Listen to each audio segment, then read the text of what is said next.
우리는 지난주에 행복한 가정을 이루는 첫 번째 관계인 부부에 대해서 우리는 배웠습니다.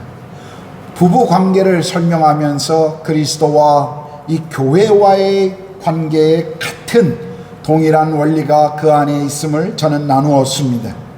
교회가 그리스도께 복종하듯이 아내들은 남편에게 복종할 것을, 그리고 그리스도가 교회를 위해 자신의 생명을 드리며 사랑한 것처럼 남편들은 아내를 그렇게 사랑할 것을 말씀드렸습니다. 오늘 우리가 읽었던 본문은 행복한 가정을 이루는 두 번째 원리를 우리에게 가르치고 있습니다. 부모와 자녀 간의 관계입니다. 부모와 자녀 간의 관계는 생명의 관계입니다. 자녀는 부모로부터 생명을 부여받았고 자라면서 부모들로부터 가장 큰 영향을 받고 성장합니다. 더 나아가 부모 자녀 간의 관계는 우리 하늘 아버지와의 그 관계, 하나님의 백성인 우리와의 관계를 보여줍니다. 예수님이 가정의 머리 되심이 부부 관계에서 남편에게 주어진 것이라면 가정에서는 그 권위가 부모에게 또한 위임되었음을 우리는 알 수가 있습니다. 하나님께서는 부모들을 통해서 이 세상에서 하늘 아버지의 사랑이 무엇인지를 보여주십니다.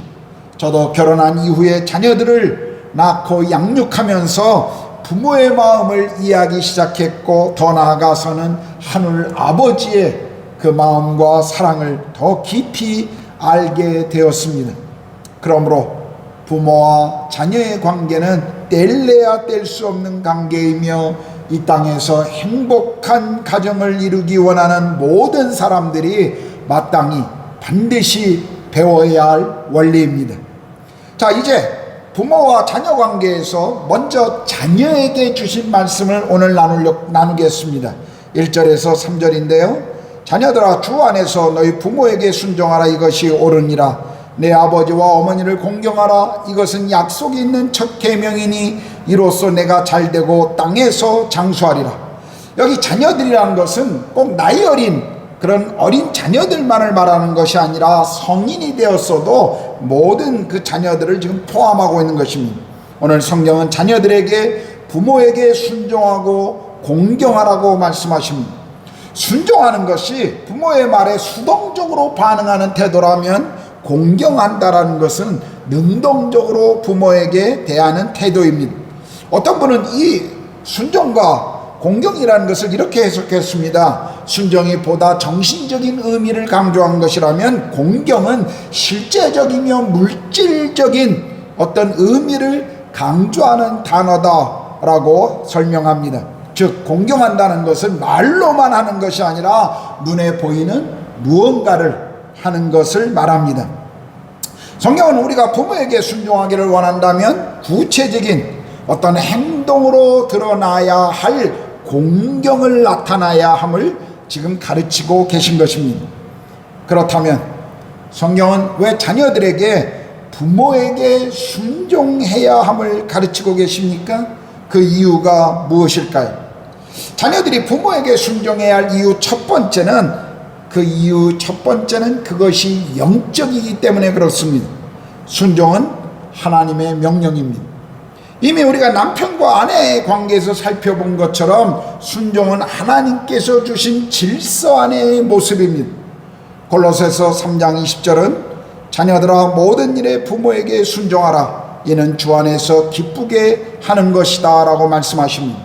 자녀의 순종은 남편과 아내의 관계에서 본 것처럼 주의 권위 아래 부모의 권위가 있음을 우리에게 가르치고 있습니다. 물론 이것도 맹목적인 무조건적인 순종을 말하는 것은 아닙니다. 성경은 주 안에서 순종하라고 말씀하십니다.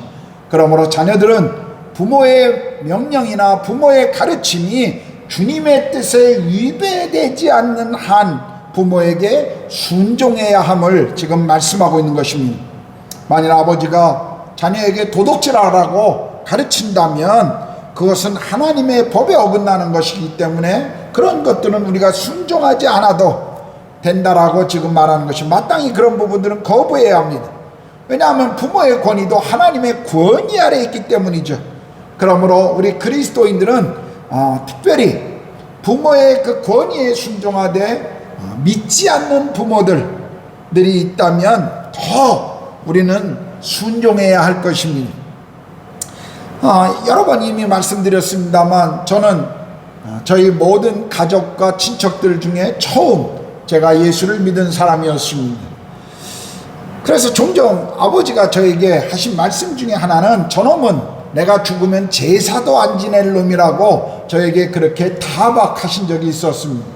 그럴 때마다 제가 아버지에게 늘 말씀드렸던 것은 뭐냐면, 아버지 돌아가시고 난 다음에 제가 제사를 아무리 잘 드린다 할지라도 그게 무슨 소용이 있겠냐고, 살아계실 때 더 열심히 최선을 다해서 아버지께 효도할 테니까 염려하지 말라고 그렇게 말씀드렸던 적이 있었습니다.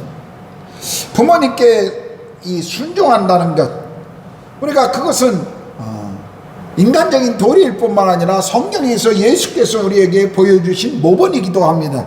예수님은 이 땅에 인간의 몸으로 오셨고 또 육체적인 부모인 요셉과 마리아 밑에서 성장하시면서 성경을 우리가 읽어보면 어렸을 때부터 그분은 자라시면서 부모에게 순종했다라고 성경은 우리에게 가르치고 있습니다.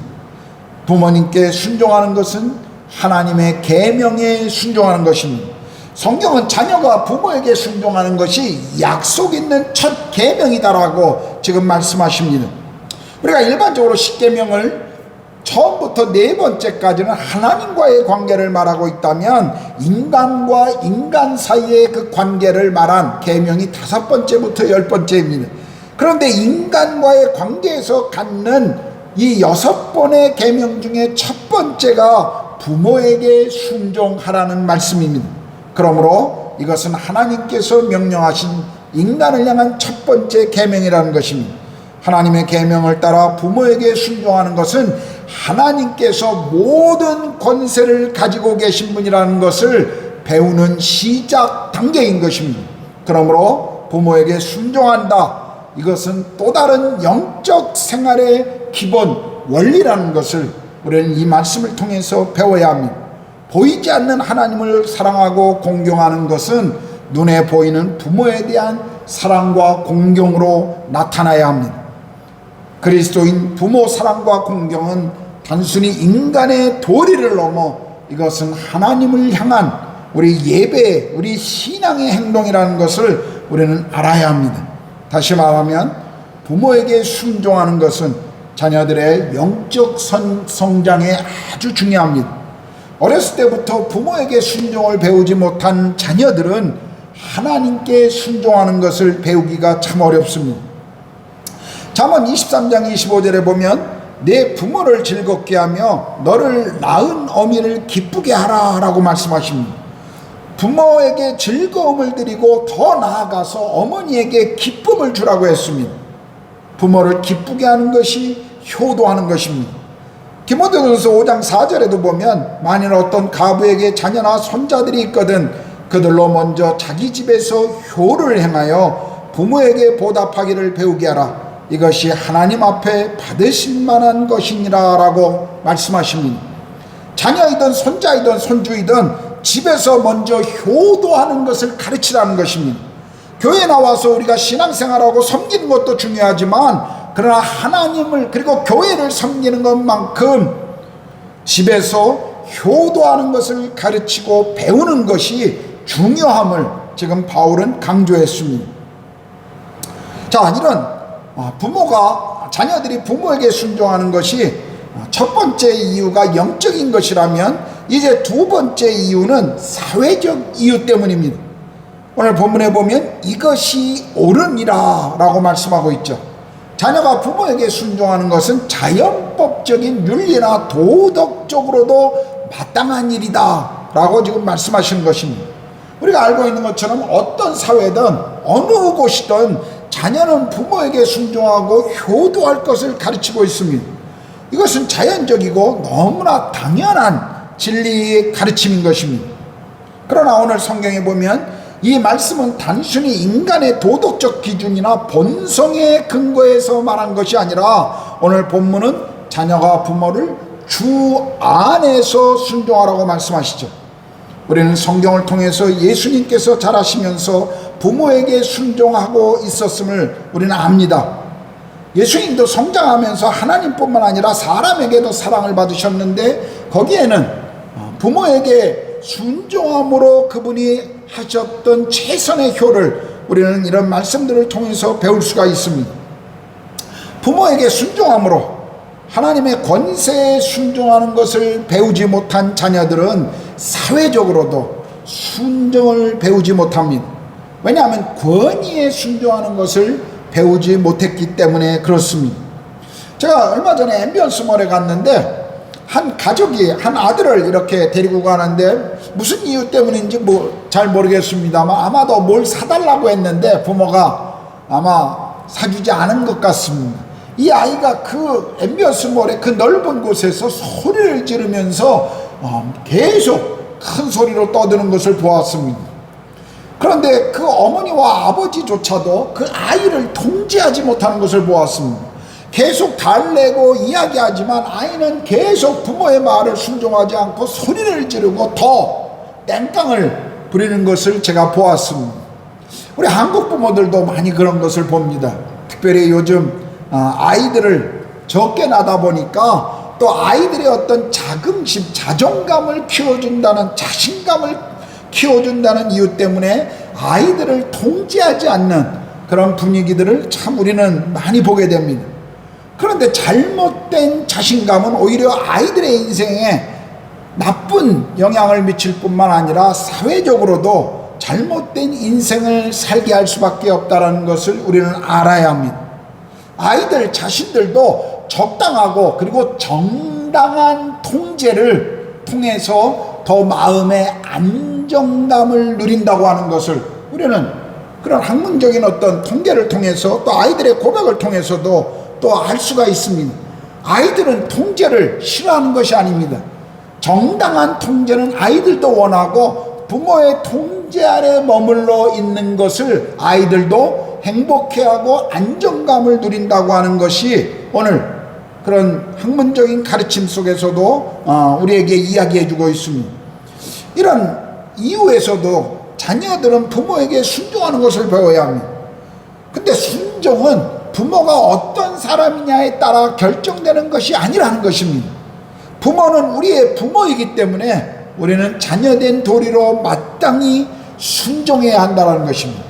부모가 내가 순종할 만한 사람인가에 따라 결정하는 것이 아니라 하나님의 뜻에 어긋나지 않는다면 우리는 우리의 부모의 조건, 환경과 관계없이 자녀된 도리로 마땅히 부모에게 순종할 것을 우리에게 가르치고 있습니다.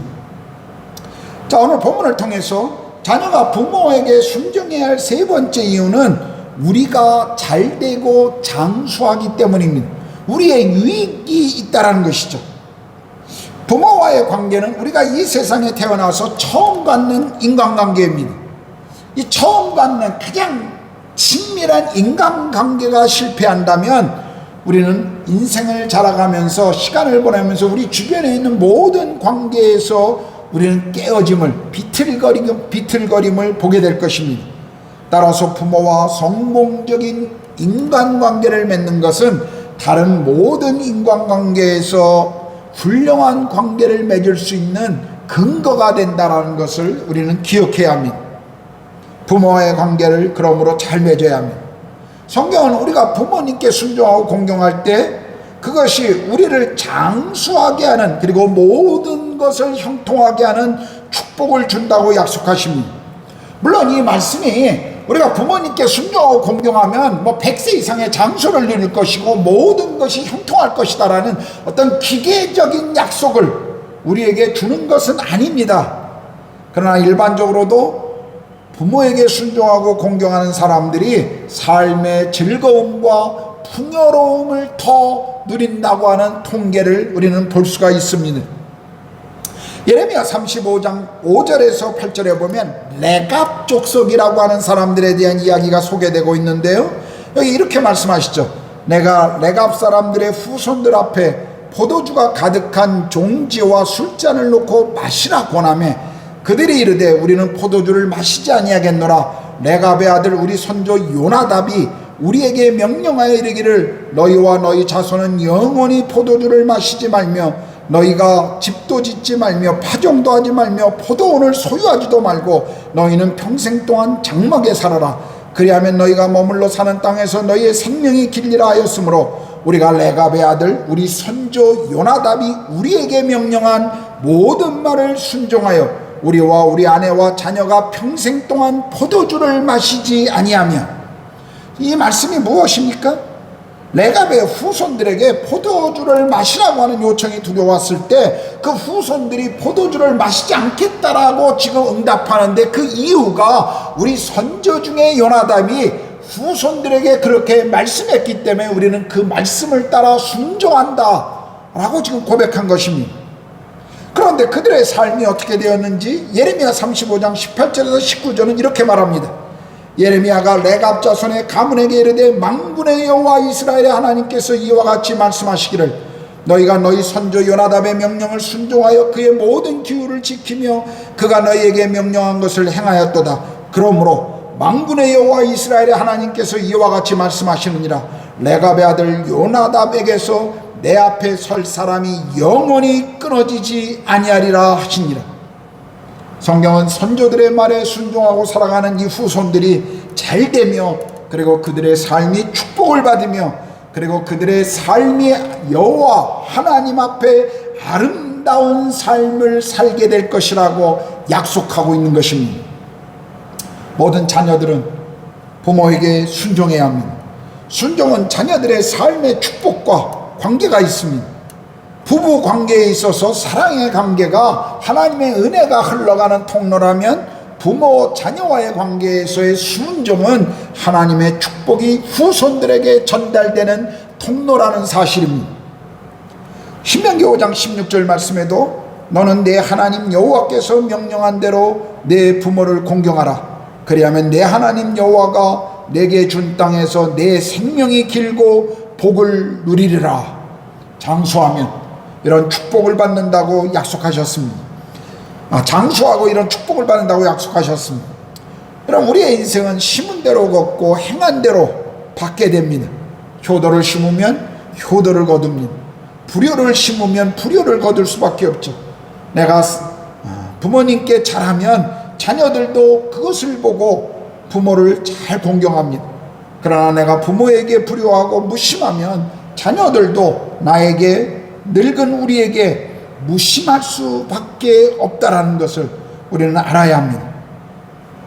하루는 제 딸이 제 아내에게 엄마는 오래 살 거야 라고 말했습니다. 그래서 아내가 네가 그것을 어떻게 알아? 라고 질문하자 제 딸이 엄마가 할머니 할아버지에게 잘하고 있잖아 라고 그렇게 말한 적이 있었습니다. 여러분, 자녀들은 다 보고 있습니다. 자녀들은 우리의 행동을 부모로서 우리가 우리의 부모들에게 어떻게 하고 있는지를 다 듣고 있습니다. 어느 기관이 장수하는 그런 노인들을 이렇게 연구해 보았더니 이 장수하는 사람들의 공통적인 특징이 있답니다. 그 중에 하나가 이 성격이 원만해서 대인관계가 좋고 그리고 게으르지 않고 부지런한데, 그리고 가장 중요한 한 가지가 있었는데 효심이 지극하다는 것이었습니다. 이 부모들을 향한 효심이 지극한 사람들이 실제적으로 장수한다고 하는 그런 통계를 낸 것입니다. 부모에게 순종하고 공경하는 효도를 우리가 잘한다면 하나님께서는 우리의 삶의 형통함뿐만 아니라 이런 삶을 축복하신다라고 약속한 것이 오늘 자녀들에게 주신 약속입니다. 자, 오늘 말씀은 자녀된 도리를 가르쳐 주셨죠. 부모에게 순종과 공경을 하라고 말씀하셨죠. 하나님께서 우리에게 잘되고 장수하는 복을 주신다고 약속하셨습니다. 그렇다면 우리는 우리의 부모님을 기억해야 합니다. 어느 매체에서 부모님이 생각하는 효도가 무엇인가를 부모들에게 물어봤습니다. 자녀들이 어떨 때 당신에게 효도한다라고 생각하십니까? 어떤 대답이 나왔을까요? 자식들이 용돈을 잘 보내주면, 자주 방문하면 부모들이 행복하다라고 답변했을까요? 그 답변에 가장 많은 80% 이상의 응답을 한 첫 번째가 뭐냐면 자녀들이, 그 가정이 행복하게 사는 것이랍니다. 이런 걸 보면 우리 부모들이, 우리가 아무리 부모님께 잘한다 할지라도 부모들의 사랑은 늘 우리가 알고 있는 것처럼 내리사랑이라는 것을 알 수 있습니다. 부모들이 정말 행복한 것, 우리의 부모들이 행복한 건 우리가 행복하게 사는 것이라는 것입니다. 그런데요, 아마 우리 가운데도 어떤 분들은 부모님들에게 좋은 영향을 받은 분도 있지만, 어떤 분들은 부모님들에게 좋지 않은 그런 영향력을 받으면서 자란 분도 계실 것입니다. 부모로부터 받은 상처가 있는 분들이 계실 것입니다. 우리의 부모 세대들이 가지고 있는 그 아픔들, 그리고 그들이 보여줄 수밖에, 그렇게 살 수밖에 없었던 한계를 우리는 먼저 이해해야 합니다. 우리도 부모가 되어서 자녀들을 키우면서 우리 아이들을 어찌할 수 없는 그 한계를 우리 속에서 우리도 보지 않습니까? 저도 마찬가지입니다. 아이들을 키우면서 제 안에서 제 한계를 느낄 수밖에 없고, 또 어떤 때는 제가 어린 시절에 제 아버지로부터 보았던, 제가 별로 좋아하지 않았던 아버지의 그 성격, 성품이 제 안에 그대로 있다는 것을 어떤 때 보고 깜짝 놀랄 때도 있습니다. 여러분, 우리는 우리가 부모된 세대로서 우리가 자라면서 우리의 부모들로부터 가졌던 그 나쁜 영향력, 그리고 받았던 상처들, 우리 부모들을 용서함으로 그 왜곡된 영향력을 끊어버리는 것이 필요합니다. 우리 세대의 그 왜곡된 영향력을 부모들을 용서함으로 우리는 그것을 끊어야 합니다. 그래야 우리 다음 세대, 우리 자녀들에게 그것이 흘러가지 않습니다. 효도를 우리는 거창하게 생각하는 사람들이 있습니다. 그러나 거창한 것이 아니라 우리가 지금 할 수 있는 것부터 우리는 실천했으면 좋겠습니다. 우리가 잘 아는 중국의 한시에 나오는 나무는 멈춰 있고 싶으나 바람이 그치지 않고 자식은 편하게 모시고자 하는데 부모는 기다려주지 않는다라고 하는 시가 있습니다. 부모님께서 영원히 내 곁에 머물러 계시지 않는다는 것을 우리는 기억하면 좋겠습니다. 저도 인도에 오면서 어머니에게 인사를 제대로 못하고 온 것이 항상 작은 후회로 제 마음에 남습니다. 저는 또 만날 것이라고 생각했기 때문이었습니다. 그런데 그 시간이 이 땅에서 어머니와 함께 할 수 있었던 마지막이었습니다. 여러분, 우리에게 주어진 시간, 기회를 우리는 선용해야 합니다. 우리에게 주어진 시간을 우리는 놓치지 말아야 합니다. 여유가 생기면 부모님께 무엇을 해드려야지 하는 그런 다짐만 하는 것이 아니라 지금 내가 할 수 있는 것들로부터 시작하는 것이 중요합니다. 가능한 대로 우리는 부모님을 자주 찾아뵈어야 할 것입니다. 그러나 찾아뵐 수 없다면 전화로도, 우리는 카톡으로도 부모님의 안부를 묻고 또 내 안부를 전해드리는 것이 필요할 것입니다. 사랑한다고, 감사하다고 말씀드리는 것이 필요합니다. 정기적으로 부모님께 용돈을 보내드리는 것도 필요할 것입니다. 저는 인도에서 사역을 하면서 좀 의아했던 것 한 가지가 있습니다. 한인 목회를 하면서 많은 우리 성도들과 교제하면서 많은 분들이 부모님이 경제적으로 안정을 누리고 있어서 그런지는 잘 모르겠습니다만, 많은 분들이 자기 부모에게 어떤 재정적 지원을 박하게 또는 안 하고 계시는 분들을 저는 심심찮게 보았습니다. 저는 선교사로서 또 그 이전에 학생 사역을 하는 가난한 사역자로서도 저희 부부는 늘 저희가 받는 사례비의 일정 %를 저희 부모님들을 위해서 늘 보내드렸습니다. 그것은 결혼한 이후에 저희 부모님이 돌아가실 때까지 늘 그렇게 해왔습니다. 저희 부부에게 때로는 그것이 벅찬 거였지만 늘 그렇게 했었습니다. 그런데 적어도 저희보다 더 여유롭다라고 생각할 수 있는 분들이 부모님께 후하지 않는 것들을 좀 보면서 제 마음이 좀 때로는 안타까운 그런 심정이 들 때가 있습니다. 나이가 들어가면서 부모님이 돌아가시고 후회하는 일을 하지 않았으면 좋겠습니다. 지금 살아계실 때 조금이라도 부모님께 잘해드린 것이 여러분의 마음에 위안이 되었으면 좋겠습니다. 여러분, 무관심하고 또는 이기적이었던 순간들, 그런 것들이 마음에 오래 남으면 부모님이 떠나고 난 이후에 그것이 참 마음에 오랫동안 이렇게 부담으로 남을 때가 있습니다. 살아계실 때 우리가 부모님께 잘해드림으로 우리도 노년이 되었을 때 인생을 돌아보며 후회하고 미안한 일이 우리 마음속에 적게 느껴져야 우리는 노년이 행복할 것입니다.